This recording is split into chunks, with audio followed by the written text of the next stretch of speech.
Big breaking. తెలంగాణలోని కొన్ని ప్రాంతాల్లో భూకంపం అయితే సంభవించింది. ఈరోజు సాయంత్రం 6 గంటల 50 నిమిషాల ప్రాంతంలో ఒక 2 నుంచి 3 సెకండ్ల పాటు భూమి కంపించింది. అది రిక్టర్ స్కేల్పై 3.8 తీవ్రతగా నమోదైన పరిస్థితి అయితే కనిపిస్తోంది.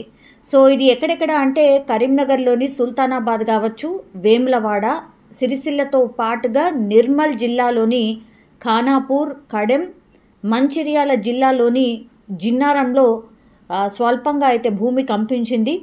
సో ఒక్కసారిగా భయపడిపోయిన పరిస్థితి. మనకు తెలుసు ఈరోజు చాలా ప్రాంతాల్లో కూడా వర్షం కురుస్తున్న పరిస్థితి, అంటే ఉరుములు మెరుపులతో కూడిన వర్షం పడుతోంది. సో ఈ భూకంపం సంభవించే టైంలో కూడా అట్లాగే ఉరుములు మెరుపులు సౌండ్ లాగానే అట్లాంటి సౌండ్ వచ్చినట్టుగా స్థానికులు అయితే చెప్తున్నారు. అట్లాగే వర్షం కూడా అక్కడ పడుతున్న సిట్యుయేషన్ ఉంది. సో వర్షమా లేకపోతే భూకంపమా కొంత అర్థం కాని పరిస్థితుల్లో ఒక్కసారిగా ఈ ఫ్యాన్లు కావచ్చు, మొత్తం భూకంపం సంభవించినప్పుడు ఎట్లయితే మొత్తంగా ఊగుతామో అట్లా ఊగిపోయేసరికి అప్పుడు అర్థమైంది భూకంపం అని. అయినా కొంతమందికి అంటే డౌట్ అన్నమాట, అంటే నిజంగానే ఉరుములు మెరుపుల ప్రభావమా లేదంటే ఏదైనా భూమి మొత్తం ఊగిపోయిందా అని ఒకరిదొకరు వాళ్ళ ఫ్రెండ్స్ కావచ్చు లేదంటే రిలేటివ్స్ కావచ్చు ఒకరు ఫోన్ చేసుకొని మాకు ఇట్లా ఇక్కడ జరిగింది, మీకు కూడా ఇట్లా అనిపించిందా అని కొంతమందికి ఫోన్ చేసి మాట్లాడినప్పుడు అవును మాకు కూడా అట్లాంటిదే జరిగింది అని తెలుసుకున్న తర్వాత సో భూమి కంపించింది, ఎర్త్క్వేక్ వచ్చింది అని అప్పుడు గ్రహించినటువంటి పరిస్థితి.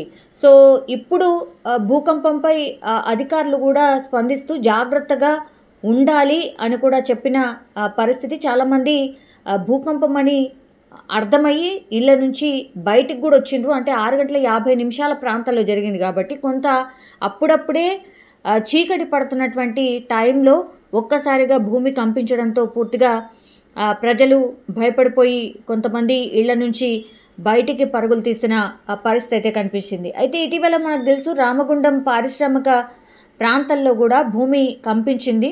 ఆ సమయంలో కూడా మరోసారి భూకంపం వచ్చే అవకాశం ఉందని కానీ నిపుణులు అప్పుడే హెచ్చరికలు జారీ చేసిన సిట్యుయేషన్లో ఇప్పుడు ఈ పరిశోధనల ఆధారంగా మాత్రం ఇప్పుడు తెలంగాణలో రామగుండంతో పాటుగా సమీప ప్రాంతాల్లో ఇప్పుడు భారీ భూకంపం సంభవించే ప్రమాదం ఉందని, ఆ ప్రకంపనలో హైదరాబాద్, వరంగల్, అమరావతి వరకు చేరే అవకాశం ఉందని కూడా పేర్కోవడం జరిగింది. సో భూకంపాల విషయంలో అప్రమత్తంగా ఉండాలని కూడా సూచనలు చేస్తున్నారు అధికారులు. అయితే ఇప్పుడు ఈ భూకంపం మాత్రం ఈ భూకంప కేంద్రం ఎక్కడుంది అని అంటే ఆసిఫాబాద్ జిల్లాలోని రెబ్బన మండలం గోలేటి గ్రామ పరిసర ప్రాంతాల్లో అయితే ఇప్పుడు భూకంప కేంద్రంగా గుర్తించడం జరిగింది.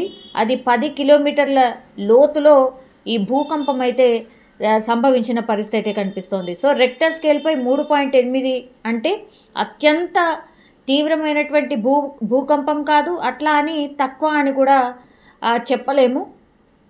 ఇది ఎక్కువ భూకంపం అని అంటే మాత్రం 5 కంటే ఎక్కువగా ఉంటే అది తీవ్ర భూకంపం అని అనుకోవచ్చు.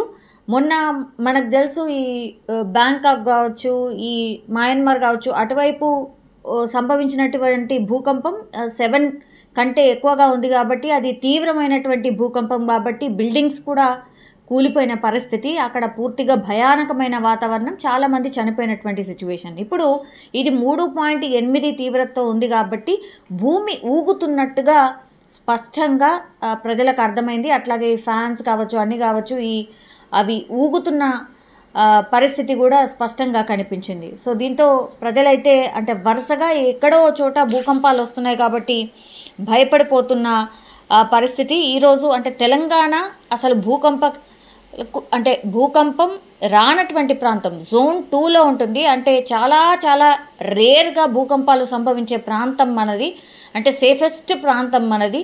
అట్లాంటిది ఇప్పుడు వరుసగా దేశవ్యాప్తంగా ప్రపంచవ్యాప్తంగా ఎక్కడెక్కడో భూకంపాలు వస్తున్నాయి. యాజ్ వెల్ యాజ్ ఇప్పుడు తెలంగాణ కూడా రావడంతో కొంత ప్రజలు భయాందోళనకు గురవుతున్న సిచ్యువేషన్ అయితే కనిపిస్తోంది. సో ఈరోజు కరీంనగర్లోని కొన్ని ప్రాంతాలు సుల్తానాబాద్, వేములవాడ, సిరిసిల్ల, ఇప్పుడు నిర్మల్ విషయానికి వస్తే మాత్రం ఖానాపూర్, కడెం, మంచిర్యాల జిల్లాలో కొన్ని ప్రాంతాల్లో అయితే ఇప్పుడు ఈ భూకంపం అయితే తెలిసినటువంటి పరిస్థితి.